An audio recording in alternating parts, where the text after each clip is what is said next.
45 seconds to ITN. It is serious stuff.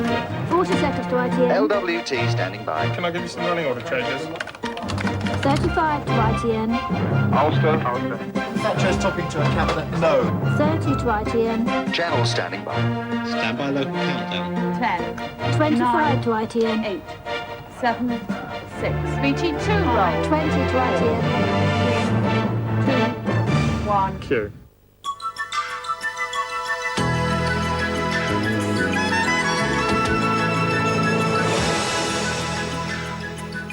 This is London Weekend Television, bringing you the news from ITN at 10 o'clock.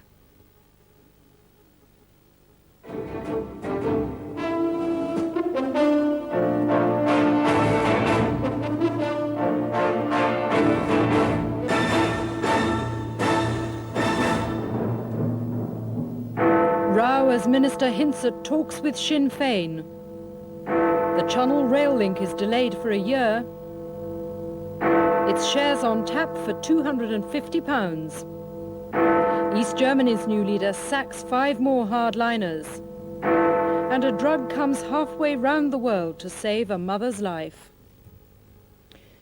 Good evening. The new Northern Ireland Secretary, Mr. Peter Brook, is at the centre of a political row tonight after comments about the possibility of talks with the IRA's political wing, Sinn Féin.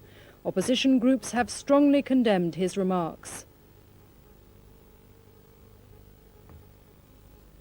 Mr. Brook's comments came during a series of interviews for local journalists at Stormont, marking his first 100 days in office. He said it was difficult to envisage a military defeat of the IRA. It is difficult to see, from everything that I know about terrorism and from everything I know about the IRA, that you would actually have a military solution.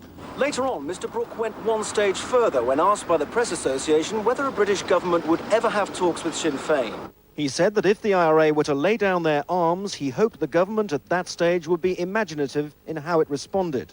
Questioned further, he said a British minister had once used the word never over the move towards independence in Cyprus, and within 2 years there had been a retreat from that word. He added in another interview, "I am not going to be inflexible in my language now and in any way hem in the position we might adopt at some stage in totally different circumstances." The Northern Ireland office has since issued a statement saying that Mr. Brook's comments reflect no change in government policy, but there could be no heading off the political storm.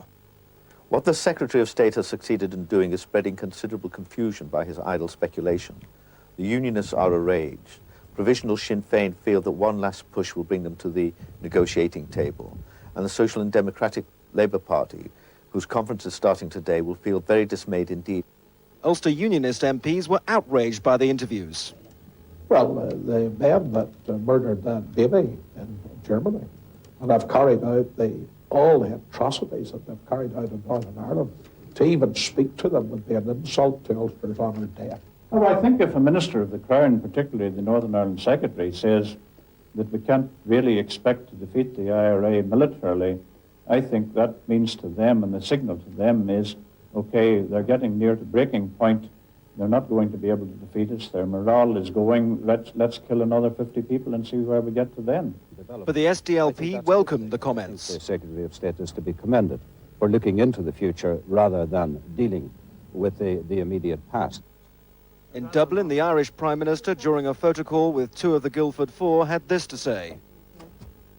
Well, I would put them in the context that what I've just said, that everybody would agree that if violence were to cease, there would be a whole new situation open up for everybody in these islands.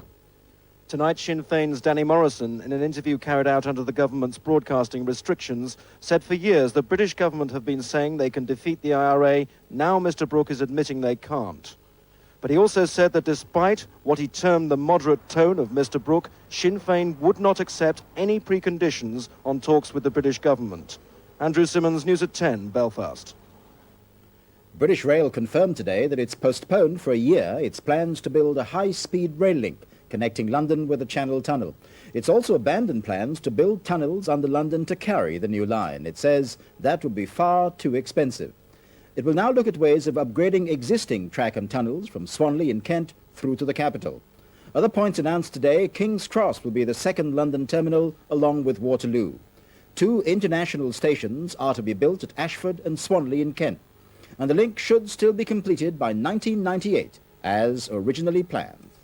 British Rail's search for a way to build its ideal link between the existing network and the Channel Tunnel without extra government help was today laid to rest. The hoped-for tunnel link between Kent and King's Cross, the gateway to the north, is too expensive. British Rail chiefs, clearly frustrated, have, together with their private sector partners, had to limit their ambitions, and in a way which throws up fresh environmental fears in Kent without removing doubts about the rail link's commercial viability. From 1993, the Channel trains will run on refurbished existing lines. From 1998, the plan is for a high-speed line from the continent to continue from Folkestone to a proposed new superstation near Swanley, then slow down for the journey on improved conventional track into Waterloo. The proposal for a tunnel from Swanley all the way to King's Cross has been abandoned as far too expensive, though Eurorail say the target is still to afford some form of high-speed links direct to both main stations. British Rail claims a commercial solution can be found. All I can say is that it's most unlikely that our partners would be injecting their own funds in quite significant amounts if they didn't believe that a commercial solution did actually exist. But could there be a case for reconsidering public support? No, I don't accept that there is. I take the view that if an investment isn't justifiable for the private sector, then it's not justifiable either for the taxpayers' money. If the line is eventually going to be built to King's Cross, we need government money to do it. The French have done it much more sensibly. We've got a history of muddle and mismanagement and a government that doesn't believe in the railway system. France, investing heavily in its rail link, may come to the rescue. The BR Consortium's hope is that the French railways will agree to a smaller share of the income from fares, releasing cash to fund the rising cost of the British link. In the towns and villages along the route of the planned tunnel link, today's announcement was met with anger and dismay. In Swanley, it was a double blow. Not only will it get the high-speed link, but the town has now been earmarked for a huge new international rail station. Swanley will be completely and utterly ruined forever into a massive goods siding and warehousing, etc., etc. I think it'd be disastrous. We are absolutely flabbergasted about this. Firstly, it's been delayed by 12 months, which we partially expected. And secondly, they talk about Swanley being a terminal. They haven't told us where this so-called station is going to be. What worries many in the town is the effect the continuing uncertainty will have on the already blighted property market. The tunnel link is also seen as a blight on the local economy. This is an area where many people are commuters, and if you're going to have a fast-speed link moving into the network southeast with all its problems, it's going to be hell.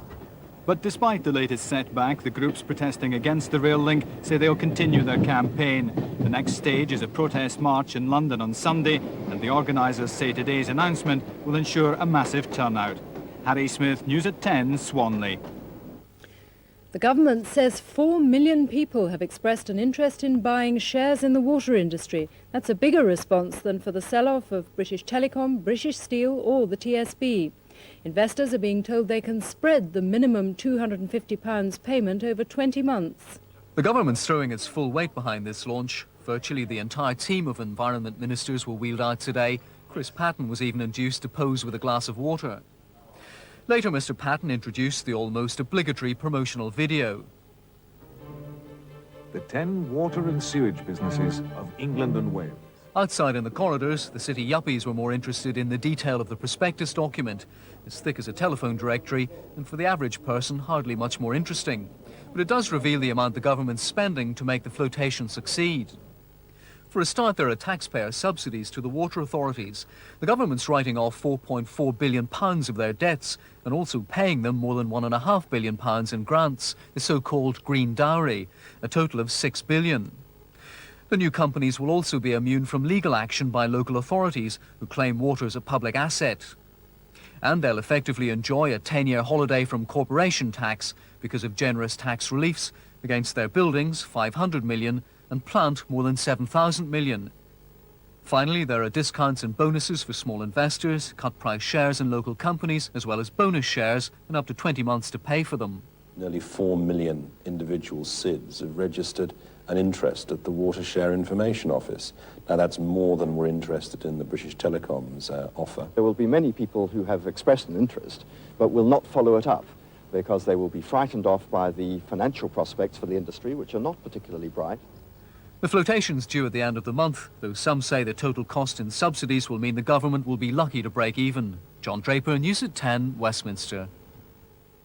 Channel 4 television said tonight that a forthcoming programme will not accuse the Transport Secretary, Mr Cecil Parkinson, of illegal share dealings. It follows rumours which Mr Parkinson himself denied yesterday. In a statement, the programme company said no reference to Mr Parkinson will allege that he is guilty of illegal activities. East Germany's new leader, Egon Krenz, went on television tonight to announce more sweeping changes for the country. He said 5 hardline members of the Politburo would be sacked. He promised there would be a far-reaching reform programme, and he insisted there is no going back. He promised that young men could opt out of military service, but he urged East Germans to stop leaving for the West. He said, "We need you all." New Forum is the main opposition group behind mass demonstrations for political freedom now occurring daily in East German cities. They are spearheading the pressure on the authorities, pressure which today brought the resignation of Leipzig's mayor Bernd Seidel. He was promising reforms here 4 days ago, now he's gone. But despite that pressure, East German leader Egon Krenz effectively ruled out a dialogue with New Forum in an interview with ITN today. He said, "We'll talk to all citizens who are for the development of the German Democratic Republic, without any exception, provided those talks are within the Constitution." And that's the catch. For all the talk of reform, Mr Krenz won't grant the opposition here legal recognition. He wants to solve East Germany's problems the Communist Party's way. But a sign of the changes, East German TV News tonight gave official notice of tomorrow's mass demonstration in East Berlin. Would Herr Krenz be there?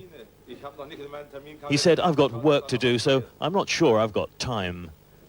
Late tonight, East German television programs were halted, and with a news flash, Egon Krenz went on to address the nation live. He described an action program for the country decided by the Politburo, calling for full rights of sovereignty for the German communist state, something West Germany doesn't recognize, and a structure of political rights that would include legal safeguards, a constitutional judge, and a law on demonstrations. And he promised East Germans a thorough overhaul of their bureaucracy and a chance to avoid military service with community work. It's a mixture of tough measures and promises Krenz must now sell to this restive nation. Ian Glover-James, News at 10 in East Berlin. Almost 5,000 East German refugees are crowded into the West German embassy in Prague tonight. West German officials say 5 trains will arrive tomorrow to take them to the West. Every corner, every room of the West German embassy in Prague is full. 5,000 East Germans have chosen exile in the West before reform in the East. Among them hundreds of children, sleeping in cramped conditions in the corridor or on the stairs. The refugees are young, many are skilled. East Germany is losing the people it needs most, 1,000 doctors and nurses in 3 months. There are 2 sides to this embassy. At the front, the door is open, the welcome is friendly. At the back, for those not so trusting, the West Germans have fixed a ladder to the fence, and so they climb carefully, knowing they're halfway to a new life. The aim is simple. I hope I can go to West Germany. Outside the embassy grounds, a car lies abandoned. 1 in 8 of those who drove across the open Czech border yesterday came here. They flee with what they can cram into a rucksack or a suitcase. This evening, with more supplies arriving from the West, the East Germans said they could leave. The first of 5 trains will go in the morning. Only women and children are now being allowed in. They'll spend their last night in the East outdoors in freezing temperatures. Tonight, just time for a postcard to all they've left behind in East Germany. The young liver transplant patient Ashleen Barnett was tonight given the experimental new drug, which doctors say could be the last chance of saving her life. Mrs. Barnett's condition has been described as very grave. At 4:40 our time this morning, the experimental drug FK506 was carried aboard a British Airways jumbo in Tokyo by the captain. It was kept in his cap in the cockpit as the plane crossed Russia, Finland, Denmark and the North Sea to touch down in London at 5 this afternoon, 30 minutes early. Supplies of the drug were rushed onto the plane in Tokyo early this morning. Foreign Office and health officials had worked all night to clear the red tape and get it airborne. The Japanese drug company Fujisawa has had astonishing results with this drug, still in its experimental stage. It stops the body rejecting the new liver. It does not have any of the toxicity of the drugs that we currently use, like cyclosporin. It doesn't affect the kidneys, doesn't affect other things. So it's very safe. Patients in Pittsburgh have been discharged at 11 days after a liver transplant with normal liver function, normal blood tests. So, I mean, that's remarkable. It's very exciting for us in the family.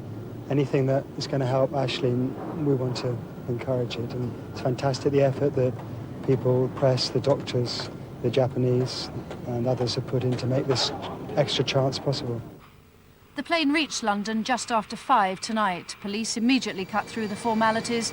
This package is probably Mrs. Barnett's only hope of survival, and they drove straight to the hospital. Dr. Roger Williams, head of the liver unit, was waiting impatiently on the steps at King's College.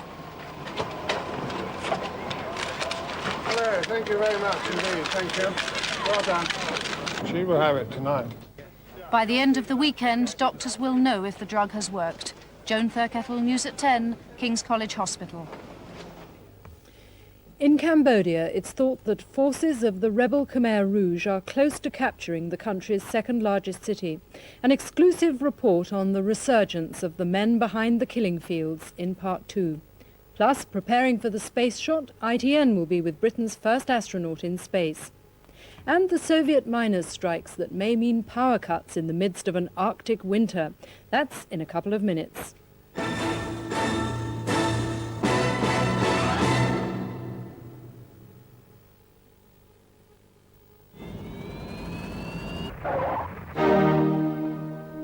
A visit to your local high street today could hold more than a few surprises. Because now, when you go shopping, you'll be able to collect Air Miles vouchers. You can use your Air Miles for free flights on British Airways or as discounts on Thomson and other leading package holidays. So stop dreaming and start collecting Air Miles where you see this sign.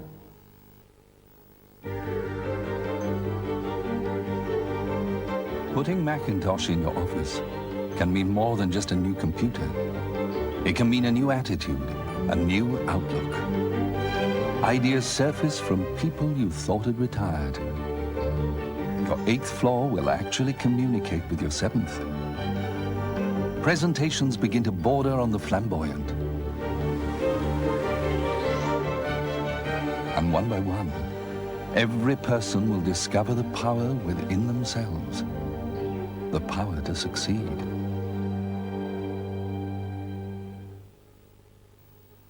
Saving has never been the most riveting of subjects.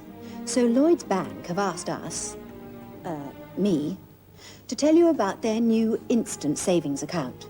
For instance, it gives you very competitive rates of interest. And what's more, the interest rates actually go up in stages. The more you save, the more you get. But best of all, you get instant access and no penalties with... He's got it. Thanks. With this, an international ATM card. That's a cash point card to the rest of us. You can use it to get at your savings 7 days of the week. Sorry, would you mind? I'm late. You're not him. You're a girl. How observant. Good grief, a female? Whatever next? A horse?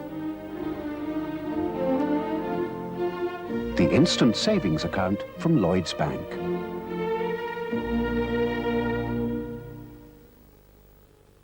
Fly Super Shuttle Executive with British Airways and you'll get 50 Air Miles for every single journey. So stop dreaming and start collecting Air Miles.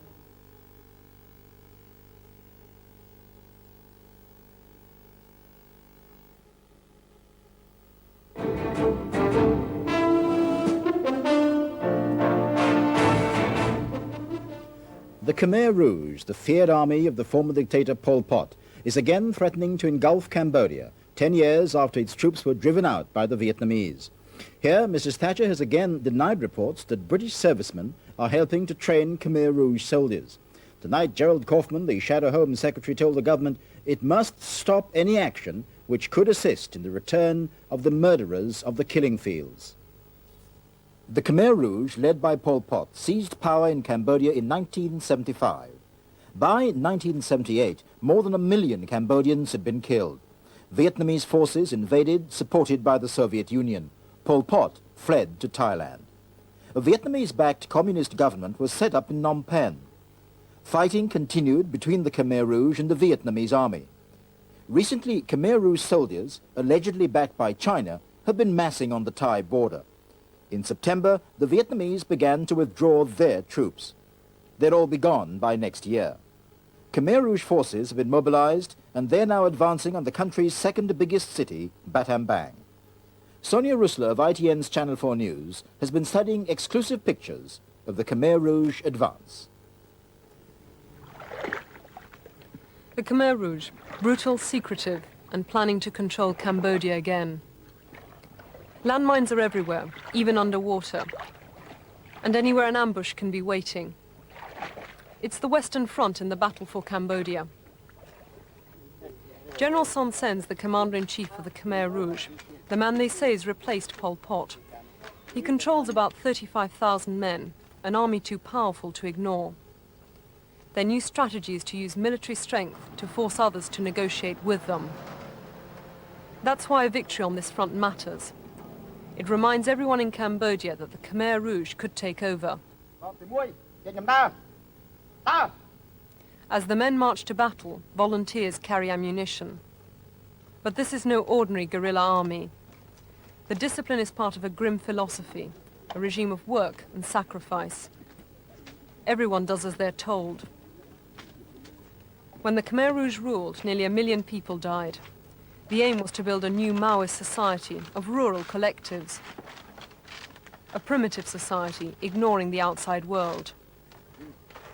10 years later, the leaders are the same men. Privately, they talk of past mistakes. In public, they won't discuss it, but say they've now changed.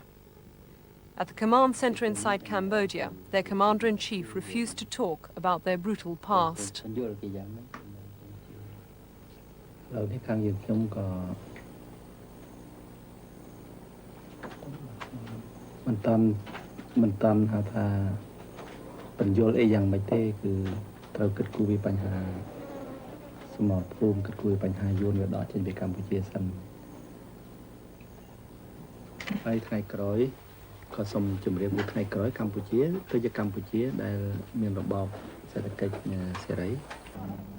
With their weapons stockpiles, the Khmer Rouge can keep fighting for at least 2 years, even if all supplies stop. They capture their anti-aircraft guns, but most of the weapons come from China. This Cambodian village is already under their control, and under the regime promised by their new masters.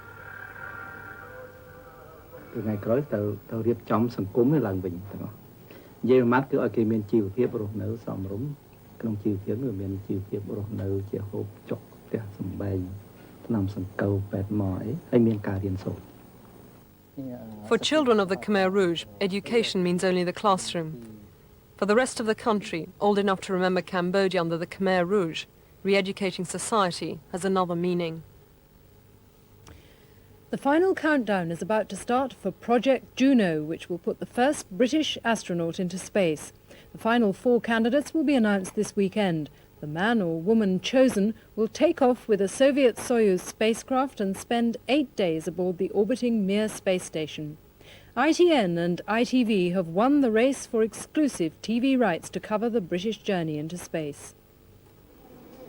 13,000 people phoned in to join the race to become Britain's first cosmonaut. 3 months later, only 35 were left in the running. They underwent a battery of tough medical tests to whittle them down to 16, who were subjected to intensive examination for space travel at Farnborough. They even had their teeth checked. Amalgam fillings have to be replaced to stop them falling out in space.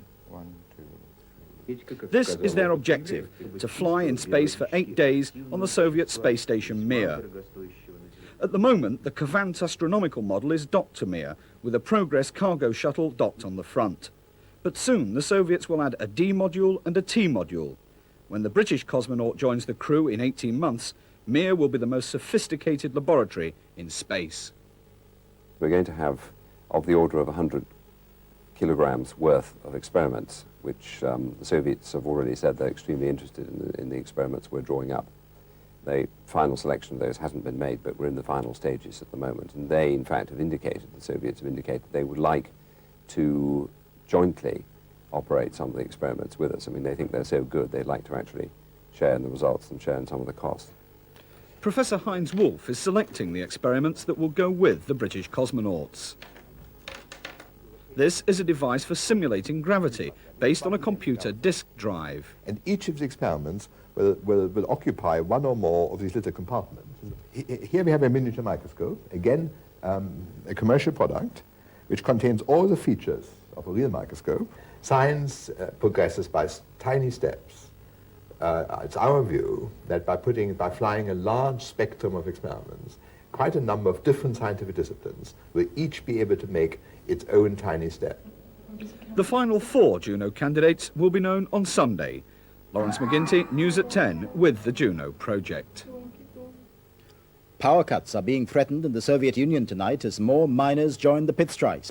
Thousands of miners in the Soviet Arctic have walked out, claiming that the government has failed to honor its promises about improving working and living conditions. High in the Soviet Arctic, in the most unlikely of settings, Gorbachev is again facing a challenge from the miners. Virtually all the coal mines situated in the bleak and frozen wastes have now stopped working. Here, like in the Ukraine and Western Siberia, the miners say that the promises made to them following their strike in the summer have not been met. Just 2 pits are still open, and these only because their own town is reliant on the supplies of coal. Conditions for the miners, underground as well as above it, are tough. Even the official press has sympathized, saying that their already intolerable living standards have become even worse. These striking miners are among 20,000 waiting for a commission to arrive to look into their grievances. Their strike remains illegal, but they seem determined to hold out for real improvements. Above all else, like so many ordinary Soviets, the miners complain about the lack of proper food. The incentives for working in this harsh environment are diminishing all the time. Today came news that the miners in a nearby town are joining the stoppage. As the long winter begins, Moscow will soon come under increasing pressure to act decisively to end the dispute. This Arctic city now waits to see if President Gorbachev will offer them concessions or whether he will refuse to give any more ground to the Soviet miners. Robert Moore, News at 10, Moscow. Now soccer, and Tottenham Hotspur has been defending itself from a challenge by 13 West German banks. They've bought almost 400,000 of the club's shares, and the board now fears a takeover bid. Well, now to tonight's results on the field. In the Barclays League Division 3, Cardiff 3, Bury 1. In Division 4, Stockport 0, Halifax 1. The main points of the news again. The Northern Ireland Secretary, Mr. Peter Brook, is at the centre of a political storm after hinting that the British government might in future talk to the political wing of the IRA Sinn Féin. Mr. Brook also said it was difficult to envisage the military defeat of the IRA. And British Rail has confirmed it's postponed for a year plans to build a high-speed rail link between London and the Channel Tunnel. And that's it for tonight. We'll have our usual bulletins throughout the weekend, and a reminder that after the lunchtime news on Sunday, Brian Walden will be interviewing the former Chancellor Nigel Lawson about his resignation. But for Trevor and me, good night.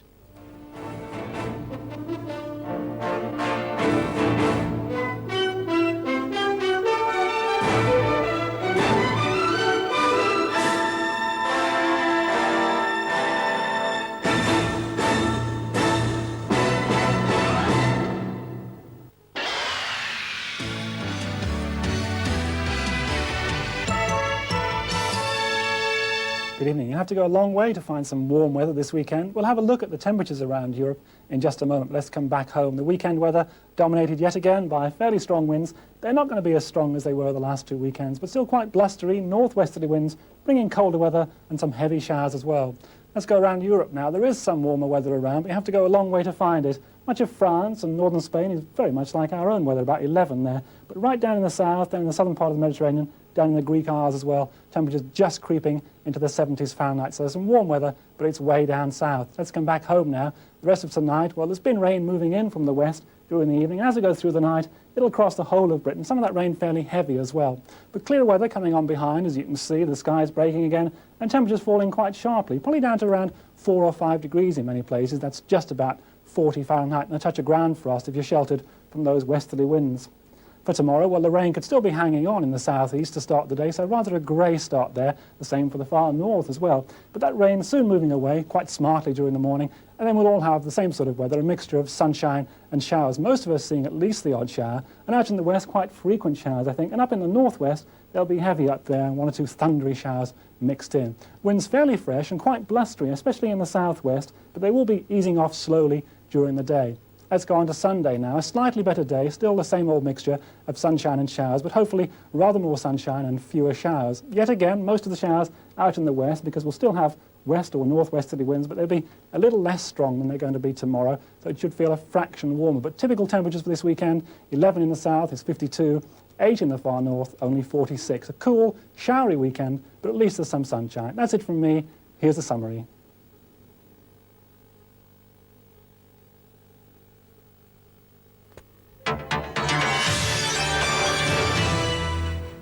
Hello. There's a new crisis tonight in the London ambulance dispute. Officials have ordered crews to resume non-emergency work or risk losing their pay. Nigel Swetnam reports. Last week, management and unions reached a fragile agreement to end a crisis which had seen the police doing ambulancemen's work. Management says crews promised to cover some non-emergency cases. Unions deny this. Now senior officers are threatening to dock crews' pay or even stop it entirely unless they follow orders. Unions claim they're just seeking a crisis so they can bring in the army. We will continue to be willing to provide emergency service even at no pay, but the management will stop the calls coming through, will prevent our staff driving the vehicles, and then that's when the armed forces will be brought in. The ambulancemen have been spurred by a fireman's pay rise 2% higher than their own offer. Nigel Swetnam, LWT News. London parents are going to the High Court to fight plans that could penalise thousands of pupils who go to school outside their own borough. Linda Duffin reports. A third of the 11-year-olds at Thomas Tallis Comprehensive last year came from Lewisham. The school is actually in Greenwich and it's vastly oversubscribed. When Greenwich Council takes over from Ilya next April, it says it'll give preference to its own children. Youngsters like these at the John Ball Primary just across the border could have to travel nearly 4 miles instead to go to a Lewisham Comprehensive. Parents are worried for their safety. The governors from John Ball and 4 other primaries are now going to the High Court. Our grounds are that Greenwich has acted unlawfully in excluding children who live near to the school. Under Ilya, proximity to the school was the main criterion. As a local education authority from next April, we have a statutory duty to the people of the borough for which we're the LEA. And we'd be failing in our duty if we didn't make provision for Greenwich children. The Lewisham parents say they'll battle it out in the High Court next week. Linda Duffin, LWT News. British Rail's decision to shelve an announcement on the Channel link for a year is the worst possible, according to 2 of the region's Tory MPs. Jerry Bowden, the member for Dulwich, and Dartford's Bob Dunn say they'll promote a bill supporting a terminal at Stratford. Meanwhile, villagers at Darenth in Kent say they're devastated. The route from the coast to Swanley chops the village in half. Motorists in Waltham Forest have been encouraged to use car stickers, which invite the police to stop their cars. The red triangle is a new way to combat car thieves. It shows the car is registered and invites the police to stop it if it's on the road in the early hours. Trainers at Epsom are going all out for a new racetrack record. They're hoping to achieve more than 172 flat winners in one season. Alan Drake reports. Horses trained at Epsom have been crossing the winning post with monotonous regularity this season. So far, they've notched up 165 winners, 32 of them credited to leading trainer Reg Akehurst. Their remarkable run of success, nearly one winner for every day of racing, has netted them £1.25 million. They say it's all a result of Epsom's excellent training facilities. 2 years ago, we spent £250,000 putting on 2 new all-weather tracks. One is fibre sand and the other one is wood chip. And without them this summer, there's no way we could have had the amount of winners that we've had. The trainers hope they can beat their previous record of 172 wins set in 1984. But with only 6 race meetings left before the end of the flat season, what odds do they give themselves? Well, of course, trainers aren't betting people. I would say that we're 20 to 1. But win or lose, they say they're on course for more record-breaking next season. Alan Drake, LWT News. Now the weather, some ground frost tonight, temperatures down to 3 degrees Celsius, 37 Fahrenheit in rural areas, slightly higher in London. Tomorrow starting off cloudy with quite heavy showers developing during the early afternoon. Winds moderate to fresh. Maximum temperatures 13 Celsius, 55 Fahrenheit in central London and lower elsewhere. Prospect of another chilly night. Sunday, Bonfire Day, will be mainly dry, but with a scattering of showers around the north. Temperatures up to 12 Celsius, 54 Fahrenheit. That's it for now. Join us at 1:05 tomorrow. Good night.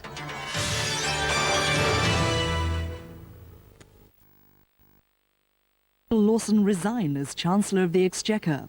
Find out at 1:10 on Sunday when he talks to Brian Walden.